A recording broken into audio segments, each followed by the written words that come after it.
Hello, everyone, and welcome into the Go 24/7 podcast. Bryce Koon alongside Sonny Shipp. Sonny, it's been a while, man, since we had you on the podcast, but this is your busiest time of the year, and it's not because the Bugman's coming in about 20 minutes. It's definitely got to be because recruiting is on fire for LSU. If you are watching, make sure to subscribe on YouTube. If you're listening on the podcast, whether it's Spotify, Apple, anywhere you get that, make sure to like and follow as well. But Sonny, we were talking right before we started recording this, the run of which LSU has made. You posted some nuggets over on the board earlier this week. We felt like it was coming, and it has. Just your reactions to some of the names that have committed and the way this staff is evaluating at these camps and turning around and saying, hey, we got to have this guy on our roster.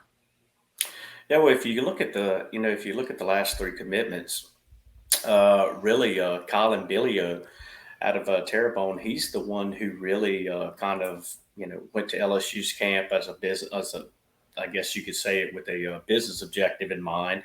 It was kind of like understood that, look, you're auditioning for this offer. We like you. We just want to see you.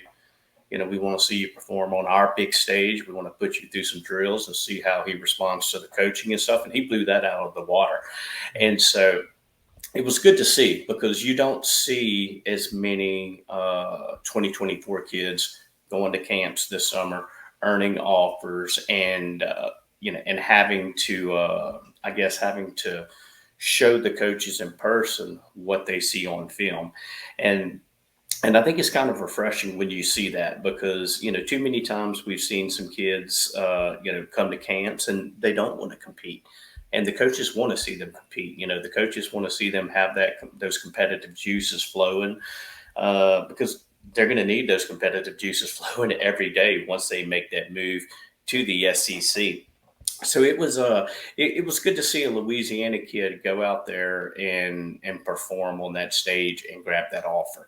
When you look at Joel Rogers and Andre Evans, those are a couple of guys that, especially with Andre Evans, he's really been on fire of late. You look, Georgia's offered, Alabama offered, LSU offered, and LSU offered before he even went to camp. So when he went to camp, he just put that exclamation point on what they thought about him and how they felt about him. And and then with Joel Rogers, I think you have another case to where you see them focusing on Louisiana, focusing on the in-state hall. I think in the last class, the staff really was kind of forced to do this. They were forced to have to rely on out-of-state connections. This year, and especially with Frank Wilson coming back in and taking over as recruiting coordinator again, I think you see LSU putting more of that emphasis on the in-state angle. And now you have the coaching staff that is more familiar with Louisiana, more familiar with the coaches that they've been recruiting the kids from and things of that nature, to where you just see a better comfort level. And with that better comfort level, the coaches are now starting to find, their sweet spot in Louisiana. And they're starting to realize that spot is just as sweet, if not sweeter, than those relationships that they had already had with some coaches who turned them on to kids. So, I think this is going to be something that we continue to see going forward. And that's just I don't want to say a renewed focus, but I guess you could say an increased focus on keeping everyone in state happy and knowing that is where your bread is buttered. I wanted to ask you this question because it's been an ongoing conversation on the board, and it's the question of, when you accumulate so much talent, and we've seen SEC teams do this over the past couple of years, you just kind of start to dominate at a level that no one really can touch. And we were talking on the board with a couple folks about obviously what they've done over in Athens, what they've done in Tuscaloosa. And I think there's a little bit of a concern sometimes from the fan base, and I'm looking at Andre Evans right now. He's a 3-star, 4-star composite rating for 24/7 Sports. But I kind of lean on what you said earlier. He's starting to rise. You're starting to see the offers. So does it concern you when you see these 3-star kids commit to LSU and say, man, I wish that LSU could have gone and gotten a 5-star? Or is this more of a case of, this is them taking a guy who's obviously a talented kid, he's starting to rise, and they're just getting in at the right moment before his star really blows up?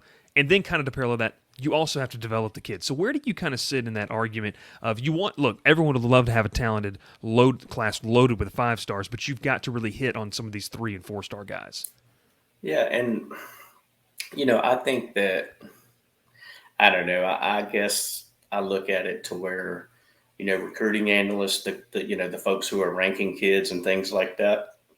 I think you have to check your ego at the door, and you have to look at this through the eyes of I'm looking at this through the eyes of okay, some people feel this way about a kid. Mm-hmm. However, over here, I've got coaches who have coached in the NFL, Yeah. coaches who have coached at the major college level, coaches who make a hell of a lot more money than anybody I know getting paid to rank kids. And so it's kind of one of those things to where, if you have a cold, do you want your general practitioner to help you with that, or do you go to the oncologist? You go to the general practitioner, right? Yeah. Yeah. And Yeah. so Yeah. I think that, and don't get me wrong, coaches can be wrong on kids. Mm-hmm. Coaches can be wrong on kids because you can have two coaches standing side by side looking at the same kid, and both of them see different things. And so, but in the overall grand scheme of things, when it comes to, especially a kid out of Tennessee like Andre Evans, a kid that, I've seen once in my life in person, Yeah. I'm going to defer to those who have done their due diligence, to those who have, and I'm not saying that recruiting analysts don't do their due diligence, but just who have so much more accessibility to Mm-hmm. information that that is just not out there on the public domain. And so I think you have to you don't you have to look at the recruiting rankings, but then you also have to look at the things that don't necessarily go into the recruiting rankings, but that form supportive information. You look at offer list, you look at things like that. And I think you're able to kind of then see that sometimes you have to marry what one person sees into what this person sees, and to know that they're going to kind of form, I guess, that project out of that. But I think you always have to defer to the expert. And Yeah. recruiting experts are called experts for a reason. But I think in a case like this, in cases like that, you have to defer to the people who just have so much more experience, who just have so many more resources involved in ranking these kids. And I like what you said there. I mean, obviously they were able to get these kids on campus. If they like what they see, you kind of have to trust them essentially and give them the benefit of the doubt, like you said, in that situation. So LSU's on a nice little run here, adding some talent. They did lose Tavion Galloway. I know we kind of went in depth earlier this week, but if you missed that, the tight end decommitted from LSU. Sonny, real quickly, just kind of your take here on the podcast. If people haven't really heard your thoughts on that, any massive thoughts? Maybe just a quick tidbit or two on why you felt like it went that way, and was this a mutual decision on both sides?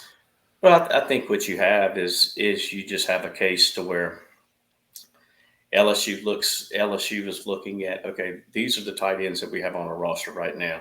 These are our needs right here. They Mm-hmm. obviously feel that they need another tight end to help them address the 2023 season, and that's why you see them bringing in the junior college tight end Connor Gilbreth this weekend. He's a guy who could start out at tight end, who could easily grow into an offensive tackle with that 6'6", 260-pound frame. But they think that he's someone who could maybe come in here and who could help them immediately this year. Well, when coaches recruit kids, they're also recruiting against their current roster, and they're also recruiting against their current commitment list. And I think it's easy when you look at LSU, for instance, since Brian Kelly has gotten here, LSU has signed, they've signed 4 tight ends, Mason Mm-hmm. Taylor, and then you have the 3 from this past class, from the 2023 class, Jackson McGohan, Kamorian Pimpton, and Mac Markway. And then they have Trey'Dez Green, the number 2 tight end in the country, committed. And I just think that they place a bigger need on having someone who is either a guy who can stretch the field or a guy who can help them, on the line as an inline blocker.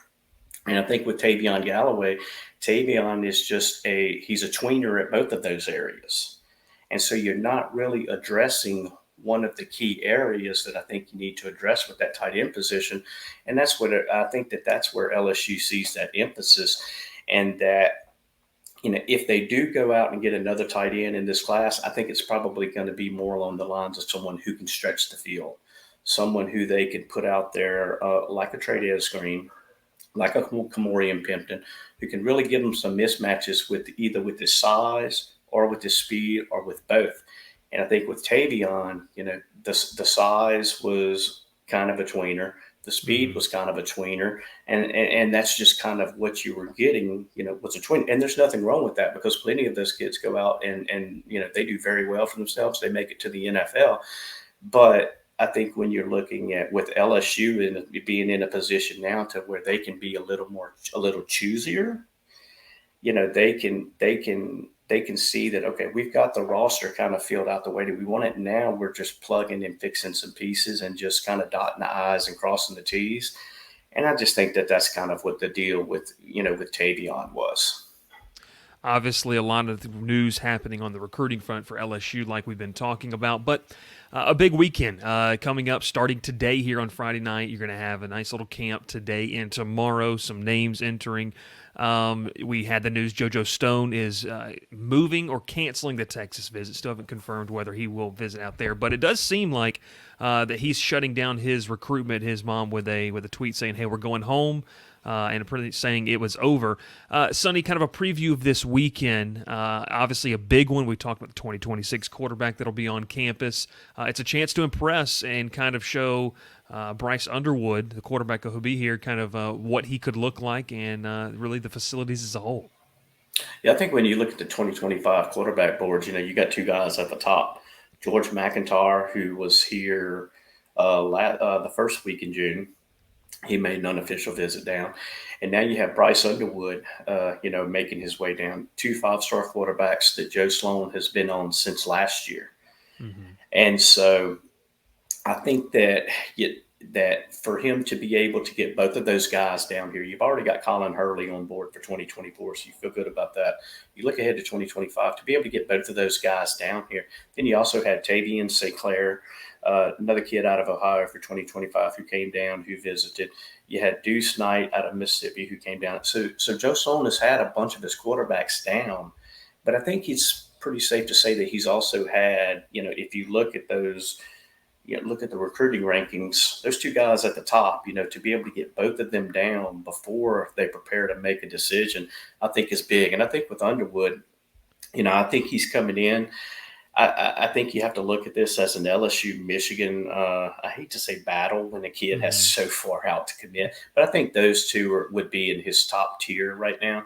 Obviously, getting a kid out of the Midwest, is never easy. But I think if you're if you're looking at a position to where you maybe have a chance to go out and convince a guy, it might be quarterback, just because there's everybody's looking for one. So many people have one, but everyone's looking to kind of restock for the future. And sometimes you can get into those situations to where you look at the schools close to home. You look at Notre Dame, you look at Michigan, you start evaluating their quarterback, their depth charts on their roster, and you maybe start to see some openings to where you can kind of get in there and to be able to convince some guys. So I, I don't want to say, you don't want to say that that these are your top two guys, but Mm-hmm. I think that when you look at the writing on the wall, that it's starting to become a little more clear for 2025 that who those top dogs are, and then who the ones are just in that next tier. Yeah, obviously LSU's starting to prioritize what they want out of that 2025 class. Sonny, as we wrap it up here, a little bit quicker pod here on a Friday, just talking recruiting. Any other names that you're going to be looking out for this afternoon at the Friday Night Lights camp and tomorrow in the camp as well? Any other names that should be worth mentioning and some guys to keep an eye on? Yeah, I think you look at the in-state receivers. Matt Mayfield committed to Mississippi State. Raji Dennis out of Carr committed to Ole Miss. Um, KJ Daniels out of Franklinton committed to Oklahoma. I think you look at those guys, and then you start to see that you start to see LSU maybe starting to kind of finalize some of those evaluations. You want to see some kids in camp. You get some kids in camp, and then they kind of start to answer your questions a little bit. And so I'm anxious to see how how they sort through that wide receiver in-state board. Those three kids that I mentioned. Kobe Young is out there. He's still uncommitted. Oh man, there was another guy that's just off the top of my head, and he just escaped me. But I think you've got several in-state receivers that they're going to try to figure out. Okay, you've got Colin Billiot. Where are the other ones going to come from? Because I think that they're probably going to see 4 or 5 receivers in this class. And if they're going to get up to 5, I think you'll probably see another receiver sneak in here, and it's going to be interesting to see who that guy is. KJ Daniels is one who's really intriguing because he's small as anything, man, 5'7", about 150 pounds. But boy, that guy can move. That guy can move. But then you look at a guy like Jelani Watkins out of Texas, and you say, okay, they're kind of similar. So how many 5'7", 5'8", 160-pound guys can you take, or are you really going to take? And so it'd be interesting to see how those boards kind of work their way out. Then you also have the offensive line board. You've got several guys out there who could potentially work their way into some offers, but they haven't yet. Jude Foster, for instance, one out of Southern Lab, who just committed to Ole Miss this past week. He's a guy. Joe Cryer out of Natchitoches Central, he's another guy who's committed to an SEC school. So once you start getting a lot of guys committed to SEC schools, then I think you start to kind of get a picture of, okay, this is that next tier that they'll continue to evaluate throughout the season, and kind of be able to get an idea on who some of the guys are that they'll continue to keep that eye on. Yeah, Sonny, it's going to be a really, really fun weekend. Obviously, we'll have boots on the ground here in Baton Rouge to be able to talk about all the recruiting coverage. And Glenn West is going to be out in Omaha for the College World Series. We're joking, obviously, saw him that he was able to get enough leg room for the man to get on the plane and head out there. I got another should be a fun spoiler, too. thing. Go ahead. I have another spoiler. Glenn rented a car up there. He's driving around in a minivan. All right, so if you're an LSU fan and you see a 6'10" man driving in a minivan, give him a wave, give him a shout out. That's going to be our very own Glenn West. No, he's have a great time up there, and hopefully he's got a long stay. Hopefully he's going to have a long stay as well. That's so. right. Hey, we've been talking recruiting here on the Go 24/7 podcast. If you like it, if you want more information, you need to head over to our LSU site on 24/7 Sports. We've got great information. Make sure to subscribe, get that VIP subscription with all the latest news and nuggets as we continue to update that throughout the summer months. And man, before we know it, it's going to be SEC Media Days, and then we're going to get into August, and it's officially going to be football season. It's going to get here in a hurry, Sonny. But I'm just glad I'm finally down here. I mean, I've experienced the heat of this week. It's much different than Georgia. The sun wants to kill you down here. That's the biggest takeaway I have. Buddy. You ain't seen nothing yet. It's going to be fun today. We're going to be down on campus. It's going to be a lot of fun. Make sure you show up to camp wearing that blazer and shirt and tie. We have to dress formal for camp.